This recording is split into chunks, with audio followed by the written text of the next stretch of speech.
The name My Friend Pedro harks back to the golden years, what I call the Wild West of video game titles, with classics such as If It Moves, Shoot It, Attack of the Mutant Camels, and yeah, I'm not going to say that one. Well, I mean, maybe it's not quite as bad as all three of those, but reading the name of this game and seeing that banana on the front made me think one of two things. It's going to be genius, or it's going to be about as interesting as something that comes out of my dog after she's eaten too much tripe, with my expectations being closer to the canine tripe debacles.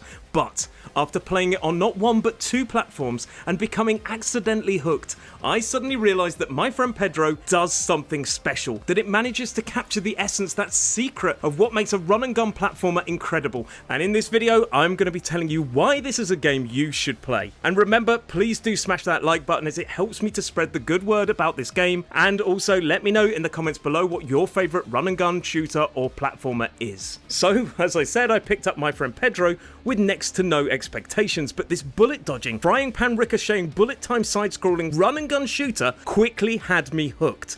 The developer Dead Toast Entertainment obviously decided that gameplay is everything. Stylish jumping, engaging combat, and an awesome sense of progression that it makes it a joy to go from stage to stage.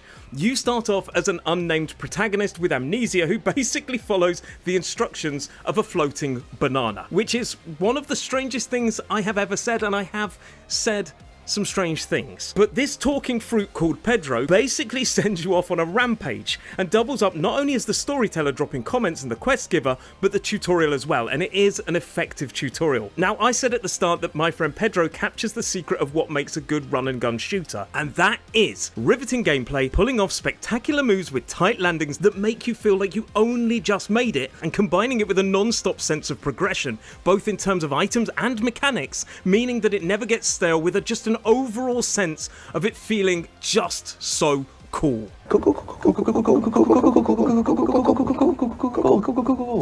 In the terms of the action, you start off by wall jumping, soon you're firing guns in two different directions, taking out multiple enemies, slowing down time, spinning to dodge bullets, and ziplining through windows. I don't think I've ever played a game in which I could use bullet time to slow down time, kick a frying pan high into the air, and then shoot it to ricochet bullets, wiping out enemies on a platform above me, or a game in which I could dodge a hail of gunfire, blow a person to pieces with a shotgun, kick their body parts at another person, kill them, and then ride off on a skateboard. And all of this happens to an amazing, pumping soundtrack that I'm going to talk about later. But the emphasis on trickshot violence, combined with the finesse of jumping, means you are just pulling off some incredible moves, and it gives you a power trip. This game feels like The Matrix meets John Wick. Keanu Reeves, the video game, the game that Keanu Reeves probably should have been in. And with a runtime of around 4 to 5 hours, there's a lot rammed into a short space of time. The game is split into stages, and each section seems to bring you new weapons, puzzles, or dangers. You go from a simple pistol to dual-wielding Uzis and sniper rifles. Soon you have to ricochet trick shots off metal signs to hit levers. You're dodging laser beams.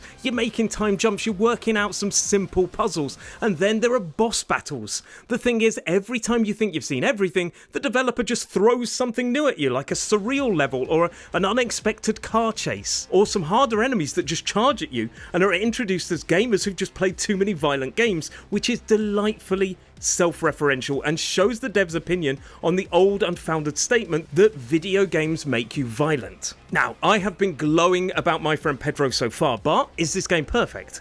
No. Sometimes the character clips a bit, and the animations can be a little bit awkward at times, but it's not very frequent, and it is forgivable. And another drawback is at the start, the controls do make you feel like you need an extra finger, or it would be better off in the hands, technically hands, I'm not sure, of an octopus.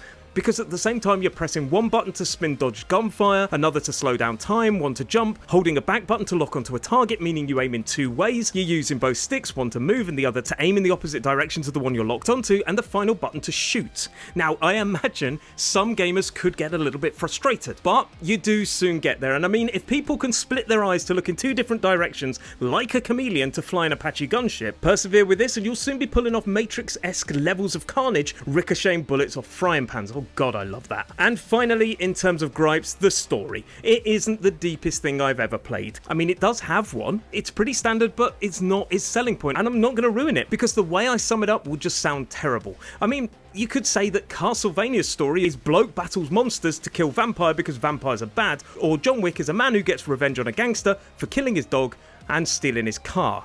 but weighing up stories like that, it does not do them justice. It's not about the simple premise. Some of the best films and games have simple premises. It's about the execution. And in My Friend Pedro, damn is the execution of executing bad guys fun, and you do a lot of executing. This is the game that John Wick should have been. Not that tactical thing. But that is it for negatives, all of which can be overlooked because this game is just awesome fun, and that is my opinion. If you haven't worked that out by now you know. It is fun. Now, notice I didn't say that the length of the game is a negative. At 4 to 5 hours, it's pretty short, but in its defense, in what started off as a flash game, when the developer remade it into its current form, he clearly wanted to keep it tight. Any longer, and maybe it might have started to get a bit stale. I mean, I loved the whole experience, but later on you get those tougher enemies that you couldn't just sort of one-shot with a shotgun. I didn't love it as much as in the early stages in which you could kill somebody with a shotgun easily, or just simply kick a knife into the back of their heads. When the game ends, it feels like the right length, possibly before the developer potentially started running out of ideas and started crowbarring things in that didn't work. Or maybe he didn't run out. Maybe he had loads of great ideas and he just decided to save them for another game, which honestly, that would be awesome. Either way, the developer made some good choices to keep this game fresh. The second point is that this game doesn't need to be any longer than 4 to 5 hours because it is replayable. Each stage you play is scored from rank C to a perfect S. You're judged on time, difficulty, and kills, and killing loads of bad guys in a short space of time gives you a multiplier, which is awesome. And all of those things add up to give you your final score. You could replay it to get a better score on a tougher difficulty. And then there are secrets to find in stages which give you in-game perks like one-shot kills in future runs. And both of those add replayability. But I think the real reason for me that it's so damn replayable is here's my opinion again, it is so fun. It is so enjoyable to unleash fury on bad guys, and each time trying to do it in more elaborate and stylish ways, adding more fluidity and finesse. Or why not just challenge yourself to not get hit? That would be brutal,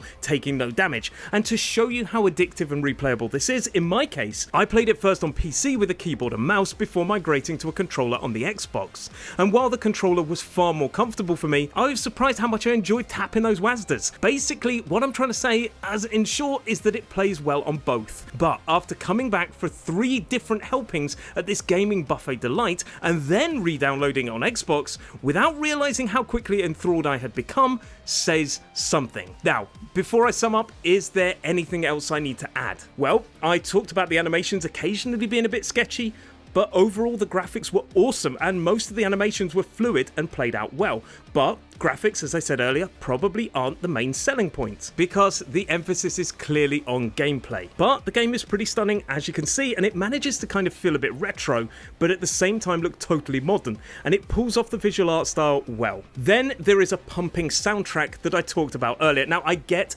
that this possibly sounds a little bit of an afterthought, but it most definitely is not. The reason I didn't talk about it before is just it didn't fit into this video any earlier to talk about the audio, but the music is spot on for the experience. I particularly loved the synth and pumping bass beat of the track that is under this video. I mean, I'd listen to it without knowing that it came from a game.